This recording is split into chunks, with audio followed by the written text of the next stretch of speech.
Assalamualaikum warahmatullahi wabarakatuh. Om Swastiastu, nama budaya, salam kebajikan. Perkenalkan, nama saya Dafa Anda Ramadhani dari kelas 3C dengan NIM 412411198 dengan mata kuliah Hukum Diplomatik. Di sini saya ingin menjelaskan apa yang dimaksud dengan persona non grata dalam Vienna Convention of Diplomatic Relations.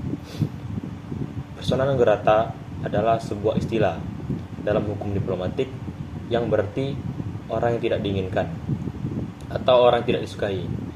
Dalam konteks konvensi Vienna tentang hubungan diplomatik, Vienna Convention on Diplomatic Relations tahun 1161, khususnya pasal 9, makna dari ketentuannya adalah sebagai berikut, yaitu pertama, negara penerima atau negara tuan rumah tempat misi diplomatik berada memiliki hak untuk menyatakan kepala misi, misalnya duta besar atau anggota staf diplomatik manapun dari misi pengirim sebagai persona non grata. Yang kedua, hak tanpa penjelasan.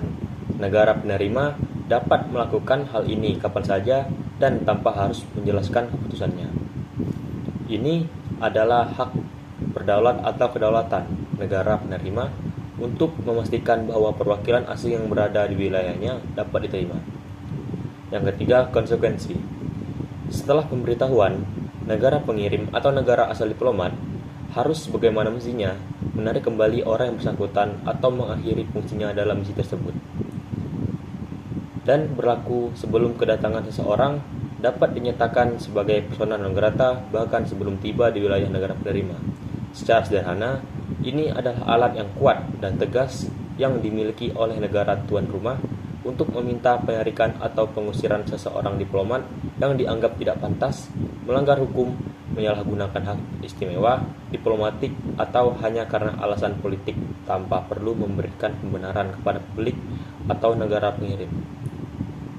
Dan yang kedua adalah tentang analisis kasus yang diberikan oleh Bapak, yaitu tentang Israel deklarasikan persona non grata terhadap Antonio Guterres. Di sini saya akan menganalisis atau menjelaskan apa yang ada tentang judul video yang Bapak berikan tersebut. Pada tanggal 2 Oktober 2024, pihak yang terlibat adalah Israel dan Sekretaris Jenderal PBB atau Sekjen PBB Antonio Guterres. Antonio Guterres yaitu berasal dari PBB.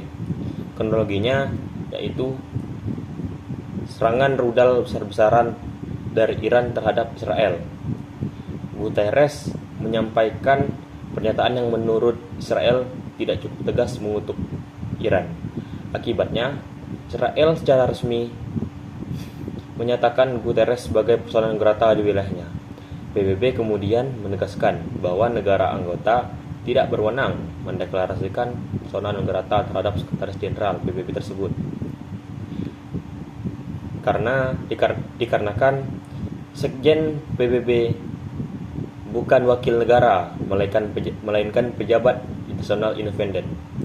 Di sini analisis hukumnya yaitu berdasarkan Konvensi Hukum Wina 1961 dalam pasal 9 Konvensi Wina tentang hubungan diplomatik 1961 menyatakan negara penerima dapat kapan saja dan tanpa menjelaskan alasan memberitahukan negara pengirim bahwa kepala atau anggota staf diplomatik dianggap persona non grata. Di sini ketentuan ini hanya berlaku untuk diplomat antar negara, bukan pejabat organisasi internasional seperti Sekjen PBB Antonio Guterres. Tidak mewakili negara manapun, tetapi mewakili PBB secara institusional. Jadi, konvensi Wina tersebut tidak memberikan dasar hukum bagi Israel untuk mendeklarasikan Sekjen PBB sebagai persona non grata. Dan berdasarkan Piagam PBB, United Nations Charter dalam pasal 97 sampai dengan 100, Piagam PBB menyatakan bahwa Sekretaris Jenderal bertindak sebagai pegawai administratif tertinggi di PBB. Dalam menjalankan tugasnya, Sekretaris Jenderal tidak boleh menerima instruksi atau segala macam tindakan pemerintah manapun. Negara anggota PBB wajib menghormati sifat internasional dan independen dari jabatan sekjen. Artinya, dengan menyatakan sekjen PBB persona non grata, Israel telah melanggar semangat piagam PBB karena tindakan tersebut, yaitu menghambat kebebasan dan independensi sekjen dalam menjalankan tugasnya, menunjukkan intervensi terhadap organ independen PBB. Dan dari sudut pandang praktis, politik, dan diplomasi, deklarasi Israel lebih bersifat simbolis dan politis, bukan hukum. Tindakan ini adalah bentuk protes terhadap apa yang dianggap Israel sebagai keberpihakan atau ketidakadilan sikap PBB. Secara praktik, Israel dapat melarang kunjungan Guterres ke wilayahnya, tetapi tidak dapat membatasi kewenangan resmi PBB di wilayah Israel, karena Israel tetap negara anggota PBB.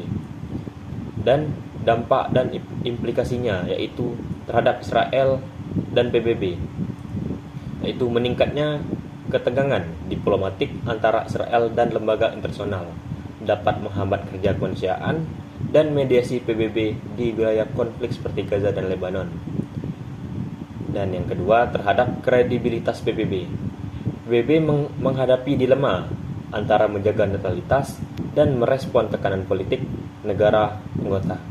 Tindakan Israel bisa menjadi preseden berbahaya bila diikuti oleh negara lain yang tidak setuju dengan keputusan PBB. Dan terhadap hukum internasional, kasus ini menegaskan pentingnya pemisahan antara pejabat organisasi internasional dan diplomat negara, yang menunjukkan bahwa mekanisme hukum internasional belum memiliki sanksi langsung bagi negara anggota yang tidak menghormati independensi pejabat PBB. Di sini kesimpulan yang saya dapatkan yaitu deklarasi Israel terhadap Guterres tidak memiliki dasar hukum internasional yang sah, karena Konvensi Wina hanya berlaku untuk hubungan antar negara, bukan pejabat organisasi internasional. Yang kedua, tindakan tersebut bertentangan dengan Piagam PBB, pasal 100 Piagam PBB yang menegaskan independensi Sekretaris Jenderal. Yang ketiga, secara politik, tindakan ini merupakan proses diplomatik simbolik dan tetap memiliki dampak serius bagi netralitas dalam menangani konflik di Timur Tengah. Sekian dari saya. Apabila ada salah kata dan kurangnya apa yang ada dalam penyampaian saya, mohon maaf. Wabillahi taufiq wal hidayah. Wassalamualaikum warahmatullahi wabarakatuh.